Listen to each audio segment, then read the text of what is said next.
Hi, guys. Welcome to From the Basement Up. As a business owner, one of the biggest pain points is a mishire, and even worse, in a leadership position. You will find yourself questioning, was it your leadership, lack of training, or was it just a bad fit? Regardless, it can be a painful experience for the employee and potentially harmful to your company. My next guest has created a program for companies to access diverse talent, and she's backed this up by a strategic, simple, structured mentoring program. I would like to introduce you to Alison Martin, the creator of Engage Mentoring. Hi, Alison. Welcome to From the Basement Up, Alison. It's so great to have you here. Hi, Alison. Welcome. So, Alison, before we get into Engage Mentoring, I just wanted to also kind of ask you about your background. And then I would love to hear your elevator pitch for Engage Mentoring. Sure. Well, my background actually started in higher ed. So that was where I got my early start in my career. And then I went on to work for two different voluntary health organizations and had the distinction of being the youngest executive director in the country at the time when I was with the first organization. And at that point, my family and I moved to Indianapolis. And I share that because my background kind of evolved into me actually initially starting a nonprofit that had a mentoring focus. And when we were trying to design what that was going to look like, the desire to create a program, we researched a lot of software and curriculum and other resources to try to support that and didn't find exactly what we were looking for. And so actually set out at that point back in 2012 was when our original software product rolled out, but actually created something from scratch to help facilitate the matches. So in the work that I do today, Engage Mentoring has both a software component and a really unique way of how we match and schedule and administer mentoring programs. But then our other program that you referenced earlier called Project Lead for Women is a platform for executives who are passionate about their own development and the development of others, and a way for them to sponsor employees in a community-based program where the employees are participating as both mentor and mentee. And we allow college students to access the program as mentees by partnering with universities in specific geographies or universities and colleges. And I love that program because it allows the participating companies, as you said, to access a diverse talent pipeline in a really unique way, but also for the employees participating, not just to build their skills as being a mentee, but actually learn what it feels like to pour into others as a mentor and really develop their leadership capacity even further. So as you might guess, because of my background in nonprofit, I'm very passionate about community impact and what that really looks like. And this is a culmination of all of my passions around mentoring and those types of things into something that is so scalable and easy to administer. And we're able to work with companies of all sizes, not just the really massive companies who could invest in a software package. So that's great. And the Project Lead for Women, I'm very excited to get to that. But I also want to hear kind of more about you too. So I know you were in higher education, but this is a massive program that you've created, and you've got major universities on board. You've even partnered, or you're partnering with a local university or college, Siena College. So I'm just curious, as far as how did you get started for people out there starting a new business? Like, what was the seed that got this going? Well, I'm going to tell you a few things that I don't always tell people right away, but I think would resonate with your listening audience. Number one is I started really with an idea. I kind of stumbled upon a need in sort of the early piece of wanting to do something specifically centered around women that wasn't industry specific. And it really kind of had to fail my way forward in many regards, in terms of the development of the program, how it's allocated, addressing pricing. And I'll tell you that I didn't get started in a way that I recommend, but I left a 6-figure job because I wanted to see what I could do. And I didn't really have a huge plan. I just thought, okay, I can give myself a year and see what I can do, and if it doesn't work out, I can always go back to doing the work that I did previously because I happen to be, pretty good at it. And so that was the premise on how I got started. And that was 11 years ago, I think, at this point. And as you said, we have developed some amazing partnerships. We work with amazing companies and universities. And I'll also share something again that I shared. I actually wrote a book in 2013, and it was re-released in 2016 called Learning to Lead Through Mentoring. And it was a reflection on my own journey, and really intended to help readers reflect on their journeys and help them create dialogue with prospective mentors on things like failure and how do I overcome and how do I really develop grit. But I was actually out on my own when I was 16. I was legally emancipated at 17, and I became a single mom at 18. So my early start was very challenged, and I wouldn't have had the career that I had, nor would I be standing here today if it weren't for incredible mentors who poured into me. And so it's funny how in retrospect, you look at those things and you go, okay, it all makes sense, that the journey sort of makes a lot more sense, but it's definitely a deep passion of mine. And it's not, this didn't happen by accident, and so I'm just a huge believer in how you really can transform your life by connecting to the right people and really cultivating those relationships intentionally. So you were a young mom and starting out in the world. And I know I was a train wreck in my 20s. And I didn't have any reason to be. I really had I had everything. And so my parents were helpful. I had a college degree and I still couldn't figure things out. So, hearing your start, you had a lot of obstacles there that you had to overcome. So the fact that you're talking about grit, it is so important. And I love how you seem to have immediately dived into the nonprofit world. And was that kind of your first venture into your career, was working with nonprofits? Well, it was, and it was, everything sort of happened. I don't want to say by accident, but you look back and you go, oh, wow, it's interesting how life unfolds in ways you couldn't have anticipated. So I actually just got a job in sales, because sales is generally what you can make money at and not have to have, the benefit of an education that I didn't have at the time. And so that led to me working at a proprietary school to really work with a population of mostly first generation college students to offer some proprietary programs that were designed to help people just move quickly from point A to point B and gain gainful employment.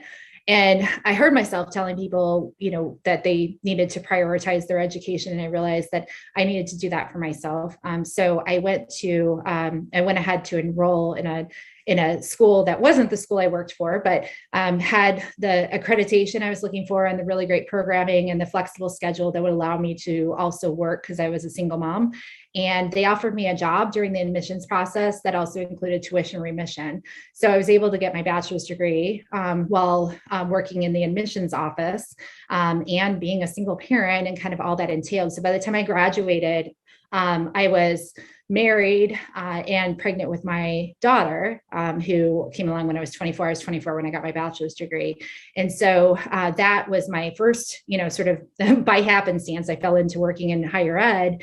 And that led to an opportunity with a voluntary health organization that I absolutely loved, where I was able to draw on the skills that I learned in the higher ed piece. And what I loved most about that was the fact that the transformation that you saw from when people came in the door to when they walked across the stage from a graduation perspective, that I got to experience myself. And so drawing on that, and it was a natural transition into the nonprofit space where you could see the impact of your work.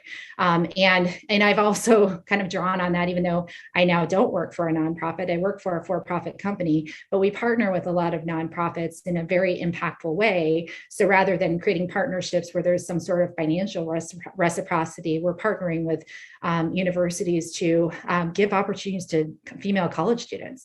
And what an amazing thing. And I think back to, the younger version of myself and how a program like this really would have transformed, just the ability to make connections. So if you don't have parents who can do that for you, how do you do that? How do you make connections? And so that's what I get most excited about is the implications that it has on both sides of the equation, both for the student as well as for the employees and the employers who offer this program. No, I think that that's a really good thing. That may have been my issue in my early 20s, I wasn't exposed to very much. So how do you know, even coming out of school, like where do I go? What do I do? What's my next step? Mm-hmm. And Emily, you're actually kind of at that age where Emily is actually getting her graduate degree, but yeah, well, I have a very different circumstance. I mean, I was abroad during COVID, sent home during COVID, graduated during COVID.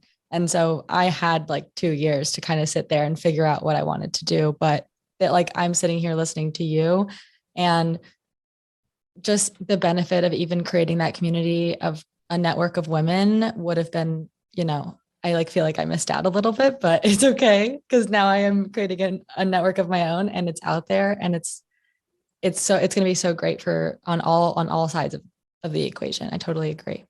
Thank you. I appreciate that perspective as well. I have a daughter who's a sophomore in college right now, and it is, and figuring out what you want to do, and all of those things. And so it's nice that you had the benefit of that, to get some additional perspective too. And congrats on pursuing your graduate degree. That's awesome. Thank you. So does your daughter give you feedback on networks that are available to young women? Do you hear about that from her? Not all. I mean, so she actually, had her participate. So she interned for us last summer, and I got the benefit of participating in our mentoring program. My daughter actually participated, or she was an intern for us last year, and she got to participate in the mentoring program. And she was just like, "Mom, this is so cool," in terms of the people that she was able to connect with. But she's gotten the benefit of some really great resources at the school that she is a part of, and I think that we're doing a great job of teaching this next generation to be intentional about cultivating those relationships, how important a network is, and how to go about doing that. And I know that that's been a message that I've been carrying forward to her. So there are a lot of great, I think, student organizations and student resources. I think the uniqueness of what we offer for people to say, I want to work on my communication skills and connect to a mentor, or I just need some perspective of what it's like to work in the healthcare industry, is a really great value and benefit for the students who are selected for what we call our Aspiring Leaders program. So because I have a list of questions for you, but as you're speaking, I would love to hear. So I'm a business owner, and I let you know that I've really struggled hiring diversity in my company, and it's important to me, but I can't seem. We live in a very white community, and I don't get the applicants or the resumes. How do I do this? Like, how do I diversify my employee base and open ourselves up? And I just want to make sure that when I'm doing this very mindfully, and I'm bringing in the right people. And I'm assuming that Engage Mentoring, you would find that I want to make sure I bring in someone who's going to want to be here and that succeeds in being here. Yeah, absolutely. Well, you highlighted a few important things. So I want to kind of talk through that, because I'm certainly not the expert in all things diversity. I just know that access to relationships needs to be a critical part of that strategy, and also being intentional about where you're recruiting from. So a lot of times companies will, and I'm not saying yours is, and I also know that when you live in an area that demographic wise, there isn't a ton of diversity, it does present a challenge. But I think that challenge becomes something that we have to be really intentional about. So things like, how are we sourcing talent? How are we establishing partnerships with schools in the area? If we recruit from schools, how are we, even if you can, and if it's for higher level positions, intentionally selecting recruiting firms that have access to those networks is something that I know that we've done, to really put some intentionality behind that. And then also just making sure you have an environment where people are going to feel supported and developed, because I think the mistake that a lot of companies make is, they change their recruiting tactics. They try to, ensure that they're being intentional behind that and spinning their wheels, trying to get diverse talent in the door. But then that piece of feeling supported, feeling developed, and having access to relationships really needs to be there. So just taking the perspective of being a female, because I identify as a female, when I go to a company, from the outside looking in, I can tell if it's a place that's going to be very female friendly. You just know, right? And so that would apply to any diversity category. And so if you think about what it means to a prospective employee to say, we have we're very intentional with our efforts to ensure that all employees feel supported, feel developed, have access to relationships. And one of those pieces that's critical for us is having a mentoring program, which ensures that you're going to have access to the relationships that will help you grow within this organization. And it's one of our core values. And so I think just making sure that the inside matches the desire and the outside, and that you've got structures in place that allow people to really be intentional behind accessing relationships, because absent that, people tend to mentor and sponsor younger versions of themselves, and they tend to connect with other people who look like them and share similar values. And so that creates a very lonely experience for employees who check any other diversity category to be able to have that opportunity to access relationships. But if culturally you can address that and kind of make in an environment that embraces, really everyone and gives them an opportunity, that's where I think the real key, and that's where the real magic happens. And so we can help companies with that intentionality. And the good news is we can do that for companies of all sizes, not just the really massive companies. So it really isn't, it isn't magic, it isn't rocket science, but I think you're on the right track just by calling it out and saying, hey, we really want to do this. And how do we change what we've been doing so that we can actually get, some different results? Was that helpful? Yes, absolutely. And this is something that is on my list. I've been speaking to the business admin staff, and it's something that when we're hiring, we need to be very aware of. And just for everybody here too. And we do our best, but I have failed in this area. So, and I've recognized it, and I'm just trying to figure out how to do a better job. Yeah. But I do want to also have you go into engage mentoring, and then also the project for women, the project lead for women, and kind of explain the difference between the two. Sure. So Engage Mentoring, at our core, we have a software and curriculum that allows employers to offer a way for employees to access training and development on topics of their choosing with mentors. And so we work with a wide variety of clients and associations in that area to help them create community through mentoring with utilizing our resources. Project Lead for Women is actually more of a geographically based program that allows us to work with employers within specific geographic areas, starting with executive women who are, again, passionate about development for themselves as well as the development of others, and give them an outlet to be part of an executive program where they are in a kind of a peer mentoring type of opportunity and collaborating with other executive women in their community. And then they typically are decision makers within their company to identify employees who would be candidates for either what's called our Developing Leaders program, which is open to high potential leaders as well as existing leaders, or our Project Lead for Women program, which again it resonates typically with women who are passionate about developing themselves and others. And we deploy a communication to employees to opt into one of those two programs. And the best part of the program is that for every employee who's sponsored in the program, we're able to sponsor a female college student at no cost to the student and no cost to the educational institution that we partner with. So that's why it's more geographically based. You mentioned Siena earlier, and so we're finalizing our partnership there. And we chose that organization, most of the institutions that we work with, because a lot of their students do elect to stay in the area. So it's a great, student population for employers to really connect with. And, they have just really embraced this idea and this opportunity to really specifically help their female students there. So the executives who invest in this program for their employees can take, they really benefit by knowing that it's impacting the community that they live and work, and helping their employer to also access a really incredible talent pipeline as well. Nice. So you did mention that there's a software with Engage Mentoring. Can you explain what the software does? And, is it kind of a blueprint, I guess, for you to move forward? Yeah. So I don't know if you want me to show it, but I can tell you, yes, sure. So our software itself allows participants to come in and upload a photo, share some basic directory information, and validate their time zone and also the topics that they would be potentially willing to mentor others on. So we have more than 50 different leadership focused topics that are aimed at either personal growth or skill development. So things like communication skills or executive presence or public speaking skills. And so all participants do an initial assessment where they identify the skills that they would be willing to reflect on with others.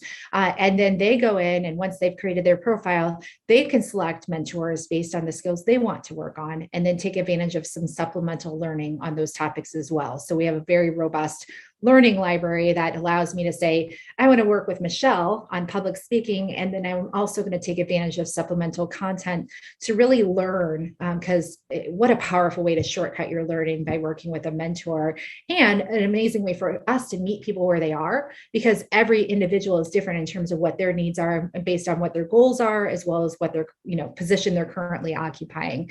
So the software facilitates those matches, and the design of it is that each quarter participants select a topic, they select a mentor to work with them on that topic, and then they take advantage of supplemental learning. So in 12 months, they're able to connect with up to 4 different mentors on topics of their choosing. And ideally, they make themselves available to others, including college students, on topics where they have experience, which sounds philanthropic, but what we're doing is encouraging people not just to see themselves as mentees, but also as mentors. And I would argue we actually are developing leadership capacity more in that realm, because there's no better way to learn how to be a leader than to learn how to mentor and pour into others. So it's a really well-rounded approach to leadership development that also impacts the communities that people live and work in. So this is tremendous. I don't think I've ever heard of this before. Are you the only one out there doing this?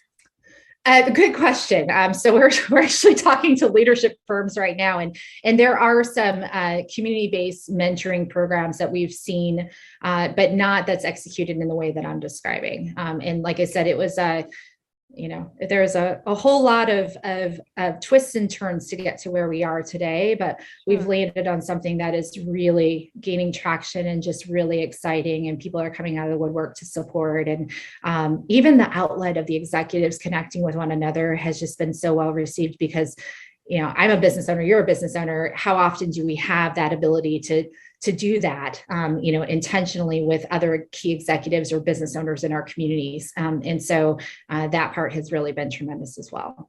Absolutely. I mean, this is fantastic. I had a question just about, at the beginning, you said that like what led you to this was you saw a need. And I was wondering what the need was, like specifically, that led you here.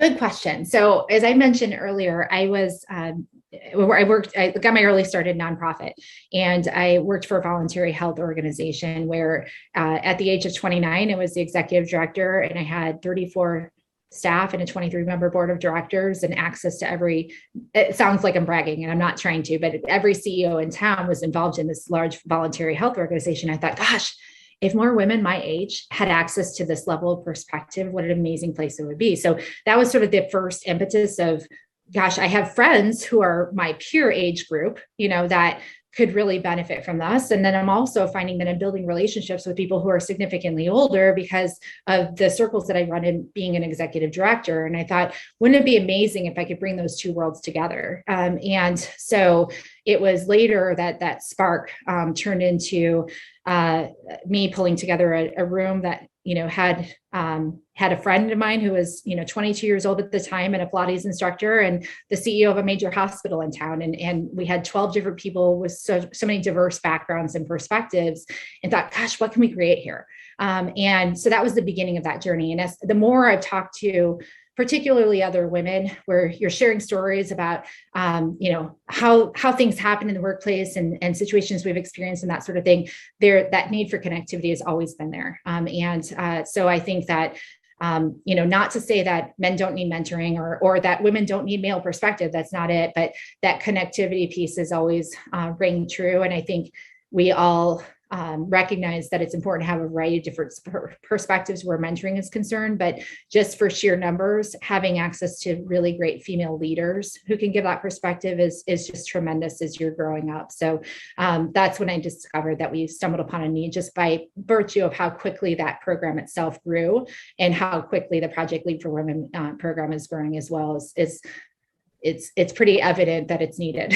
So, and then, I mean, even right now, the number of women that are presumably leaving the workplace as a result of the past few years in the pandemic. And we could talk all day long about why we think that might be, but it's alarming. And I think organizations are starting to take notice. And that's why the timeliness of this program is really worth noting as well.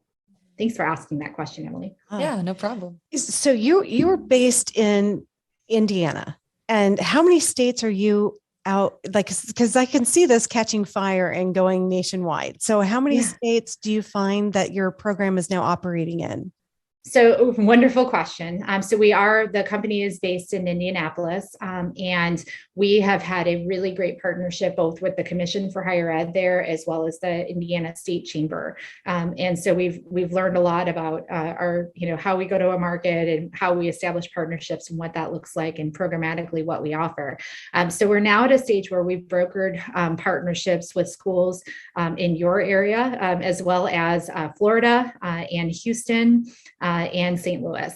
And so I actually love building relationships and going into different cities. And so as we scale this program, I'm actually going to those cities that I mentioned earlier to just, and well, in the case of your area too, we've hired Loren, who's a market director. We've contracted with her to help lead that area as the market share for that area. And she's been amazing at brokering conversations. All that to say that we could go anywhere with this. So as you said, the opportunities really are endless. But foundationally, if we can establish a university partnership and we have at least 5 corporate partners in the area, that's when we'll typically launch in an area and be able to sort of hire someone to keep things going. So in the next couple of years, I'll be actually physically going into some of those places to, to be able to build local relationships with executives like yourself to paint the picture of what we're trying to create and kind of gain their support. The best part of it is people know who else they want to be around the table and associated with. So it's been great because people are like, oh, have you talked to this person? Have you talked to that person? And there's a lot of excitement there. So it's exciting for me to be in a position to be able to do that. And also for the company to just ensure we have a really great foundation as we're hiring people to manage specific areas. So those areas I mentioned are the ones that are next on the horizon. And then we're going to continue probably at a pace of 1 every 2 months. That's fantastic. As far as I would love to hear, if you wouldn't mind sharing a couple of stories that are kind of near and dear to your heart, a couple of success stories, if you don't mind having 1 or 2 that you wouldn't mind sharing with the listeners. I'm trying to think. So the ones that have been shared with me are the ones that I've experienced myself, because I have been a mentor in the program myself, and I have learned, as you might expect, I have learned so much from the people that I've gotten to work with. Right now, I'm working with a gentleman who is in Canada. So his company is actually headquartered in Canada, but they have a campus here, and they were the ones that authored the partnership. And I'm working with him on being a new manager. So he's anticipating what being a new manager will feel like, and kind of we're talking through some of the things that he would want to shore up in terms of being ready for that opportunity. And it's just neat because, we don't have a program where everyone in one diversity category is mentoring other, it's people are going in, selecting topics and selecting mentors to work with them on that topic. I had another interesting, so our chief diversity officer at a company that we work with had shared that someone had reached out to her that was trans, and they developed a relationship on the basis of the topic that this person wanted to learn more about. And they told her the reason they selected her is because she had the pronouns after her name, and they thought that meant that she would be safe. And I love hearing those stories because it really is transformative, in terms of being able to connect with people who can offer perspective. And we have such an amazing community of people who really do care. And we're training people on how to be mentors. We're really ensuring that happens. Alison, thank you for joining us. And one of the big things and the reasons why I really wanted to speak to you is I am always looking for people who are helping others and doing good in the community, wanting to raise the bar for everyone and encourage people.